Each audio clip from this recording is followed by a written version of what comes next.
మొత్తం మీ యొక్క పునాదులు కలితే బిడ్డ గుర్తుపెట్టుకోండి, మీ పునాదులు కలితే మీ యొక్క ఆర్థిక మూలాలు కలితే విషయాన్ని గుర్తుపెట్టుకోండి. మేము ఈ సందర్భంగా ఈ యొక్క రౌండ్ టేబుల్ సమావేశం నుంచి ఒక పిలుపునిస్తా ఉన్నాం.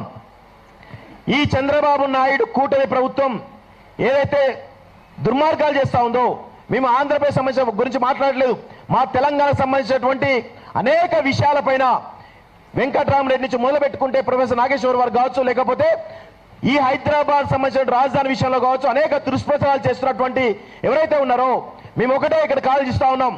బాయ్కాట్ హెరిటేజ్ ప్రొడక్ట్స్ అనేటువంటి ఒక నినాదాన్ని, ఒక కాల్ని మేము తీసుకునే ప్రయత్నం ఖచ్చితంగా చేస్తామని కూడా చెప్తా ఉన్నాం. ఎందుకంటే తెలంగాణ అస్తిత్వం పైన, తెలంగాణ ఆత్మగౌరవం పైన ఏ ఒక్క చిన్న కించిత్తు అవమానం జరిగినా, ఎవరికైనా ఇబ్బంది కలిగినా కానీ ఖచ్చితంగా తెలంగాణ రాష్ట్రం తిరగబడుతుంది, తెలంగాణ సమాజం తిరగబడుతుంది, తెలంగాణ పౌర సమాజం ఖచ్చితంగా తిరగబడి కొట్లాడుతున్న విషయాలు మేము స్పష్టంగా చెప్తా ఉన్నాం. ప్రొఫెసర్ నాగేశ్వర్ గారు రౌండ్ టేబుల్ సమావేశం రావడం జరిగింది. వారికి ఈ రౌండ్ టేబుల్ పక్షాన స్వాగతం తెలియజేస్తా ఉన్నాం. సార్కి అందరూ దయచేసి ఒక మనందరం కూడా ధైర్యం ఇవ్వాల్సినటువంటి సమయం ఆసన్నమైంది. ఈ సందర్భంగా మరొకసారి చెప్తా ఉన్నాం, మీరు ఇలాంటి చిల్లర మల్లర పనులు ప్రచారాలు మానకపోతే ఖచ్చితంగా హైదరాబాద్లో ఈ తెలంగాణ రాష్ట్రంలో మీ యొక్క ఆర్థిక మూలాలున్నాయి. మేము ఇక్కడి నుంచి కాల్ చేస్తున్నాం. బాయ్కాట్ హెరిటేజ్ ప్రొడక్ట్స్ అని చెప్పేసి ఖచ్చితంగా మేము కాలిస్తా ఉన్నాం. ఇక్కడితోటి మీరు ఆపకపోతే రేపటి రోజున ఈ హెరిటేజ్ ఏదైతే ఉందో ఇప్పుడు బాయ్కాట్ ఉన్నాం, భవిష్యత్తులో పరిణామాలు తీవ్రంగా ఉంటాయని చెప్పేసి కూడా హెచ్చరికలు జారీ చేస్తా ఉన్నాం. ఇది ఇక్కడితో ఆగదు. ఎందుకంటే తెలంగాణ అస్తిత్వం పైన, తెలంగాణ ఆత్మగౌరవం పైన మీరు ఇంకా కూడా మీ పెత్తనం చెలాయిస్తాం, మీ యొక్క దౌర్జన్యం చెలాయిస్తామంటే తెలంగాణ సమాజం ఊరుకోదు. ఖచ్చితంగా తెలంగాణ ఉద్యమం ఏ విధంగానైతే ఉవ్వెత్తలేసిందో అదే ఉద్యమం మళ్ళీ మొదలు పెడితే మీరు ఇక్కడ ఉండరు అనేటువంటి విషయాన్ని మరొకసారి స్పష్టంగా తెలియజేస్తూ నాకు అవకాశం ఇచ్చినటువంటి ఇక వాస్తవంగా మేము ఈ రౌండ్ టేబుల్ సమావేశం కూడా నాన్ పొలిటికల్ గా పెట్టదలుచుకున్నాం. ఎవరికి కూడా సంబంధాలు ఇక్కడ ఏ పొలిటికల్ పార్టీ కూడా సంబంధాలు పెట్టదలుచుకున్నాం. నేను ఒకటే అడుగుతున్నాను, కాంగ్రెస్ పార్టీని, భారతీయ జనతా పార్టీని, భారతీయ రాష్ట్ర సమితిని, కమ్యూనిస్టు పార్టీలను, అదేవిధంగా జన సమితిని, రకరకాల వివిధ రాజకీయ పక్షాలు ఏవైతున్నాయో మీరందరూ కూడా తెలంగాణ పౌరులే అయితే, తెలంగాణ రక్తమే మీలో పారితే ప్రొఫెసర్ నాగేశ్వర్ గారికి మద్దతుగా ఇక్కడ జరుగుతున్నటువంటి ఏదైతే ఆంధ్ర ఆధిపత్యం ఈరోజు తెలంగాణ మీద చూపిస్తున్నారో మీరందరూ కూడా ముక్త కంఠంతో పార్టీల పరంగా ఖచ్చితంగా ఖండించాలని చెప్పేసి కూడా ఈరోజు మీకు కోరుతా ఉన్నాం. లేకపోతే మిమ్మల్ని కూడా చంద్రబాబు నాయుడు తొత్తులుగా, లోకేష్ తొత్తులుగా, పవన్ కళ్యాణ్ తొత్తులుగా మిమ్మల్ని చిత్రీకరించాల్సిన అవసరం ఉంటుందని చెప్పేసి కూడా ఈ రౌండ్ టేబుల్ పక్షాన మేము డిమాండ్ చేస్తా ఉన్నాం. మీరందరూ కూడా ప్రొఫెసర్ నాగేశ్వర్ గారికి మద్దతు తెలిపాల్సిన అవసరం అయితే ఉంది అని చెప్పి తెలియజేస్తూ ఈ అవకాశం ఇచ్చిన మీ అందరూ కూడా మరొకసారి ధన్యవాదాలు. జై తెలంగాణ. Thank you scene.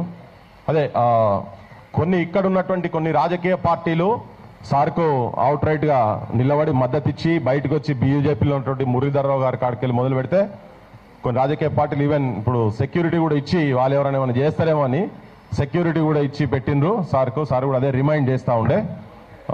నేను ప్రొఫెసర్ నాగేశ్వర్ గారిని స్వాగతం పలుకుతున్నా. ఇప్పుడు నేను సీనియర్ జర్నలిస్ట్ భరద్వాజ్ గారిని మాట్లాడవలసిందిగా కోరుతున్నాను. మిత్రులారా,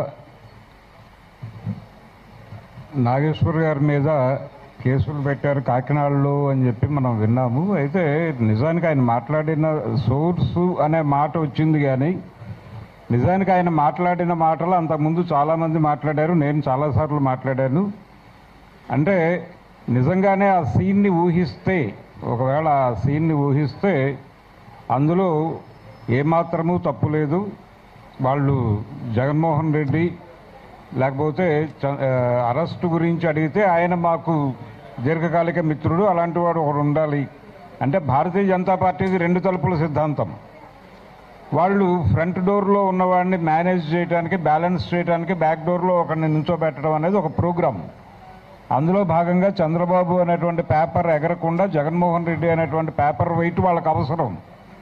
అందుకని అదే చెప్పాడు ఆయన, అదే చెప్పారని ఈయన చెప్పారు. అందులో ఏమాత్రము తప్పు లేదు, దానికి సారీ చెప్పాల్సినటువంటి అవసరం లేదు. రాజకీయ పరిశీలన చేస్తూ విశ్లేషణ చేసేటువంటి వాళ్ళు ఎవరైనా మాట్లాడేటువంటి మాటే.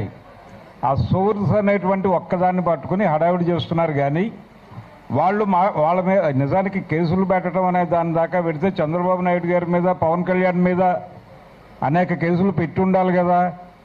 ఆయన తిరుమల లడ్డు కల్తీ అనే దాని దగ్గర ఆయన ఒక ప్రెస్ మీట్లో చాలా దారుణంగా మాట్లాడుతూ చంద్రబాబు నాయుడు గారు జగన్మోహన్ రెడ్డి ఏదో డబ్బుల కోసం ఈ పని చేశాడని నేను అనుకోవడం లేదు. ఈ కల్తీ నైవేద్యం దేవుడికి పెట్టడం ద్వారా దేవుడి మహిమలు తగ్గుతాయి. దేవుడి మహిమలు తగ్గితే హిందువులు అన్యాయం అయిపోతారు. హిందూ సమాజాన్ని నాశనం చేయటం కోసం ప్రసాదాన్ని కల్తీ చేశారన్న పద్ధతిలో ఆయన మాట్లాడాడు. ఇది ఉంది, ఇది వినొచ్చు ఎవరైనా సరే. పవన్ కళ్యాణ్ గారు ఆయన పక్కనే కూర్చుని ఉన్నాడు ఆ ప్రెస్ మీట్లో. అంటే ఆయన ఉద్దేశం ఏమిటి? చాలా క్లియర్గా, అంటే జగన్మోహన్ రెడ్డి క్రైస్తవుడు కాబట్టి ఒక అడ్వాంటేజ్ తీసుకుని ఓవర్ యాక్షన్ చేశారు, అతిగా మాట్లాడారు.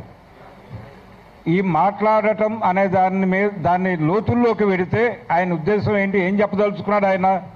ఈ దేశంలో రాజకీయ నిర్ణయాలు తీసుకునేటువంటి పదవుల్లోకి మైనారిటీలని తీసుకురాకండి అనేటువంటి ఒక సందేశాన్ని ఇవ్వదలుచుకున్నాడు చంద్రబాబు. దానికి పవన్ కళ్యాణ్ గారి మద్దతు. కాబట్టి మైనారిటీలు ఎవరు సీరియస్గా రోడ్డు మీదకి వచ్చి చంద్రబాబుని నిలబెట్టలేదే. కేసులు పెట్టి ఉండాలి కదా. ప్రెస్ మీట్ ఉంది ఇప్పటికీ, ఆయన మాట్లాడిన మాటలు. టోటల్ ఆ డ్రామా అంతా వాళ్ళు డ్రైవ్ చేసినటువంటి పద్ధతి అదే. ఆయన బీజేపీకి చాలా సబ్మిసివ్గా ఉంటూ, చాలా అనుకువగా ఉంటూ, ఇప్పుడు మోర్ అంటే ఆయన గతంలో నమ్మదగని మిత్రుడే కానీ ఇప్పుడు చాలా నమ్మకస్తుడైనటువంటి మిత్రుడిగా తనని తాను ప్రూవ్ చేసుకోవడానికి ఏం చేయడానికైనా సిద్ధపడిపోతున్నాడు ఆయన. అలాగే ఈయన పరిస్థితి కూడా అదే. నేను మీకు అంతకంటే నమ్మదగినటువంటి మిత్రుడిని అని చెప్పుకోవడానికి ప్రయత్నం. మొన్న డీలిమిటేషన్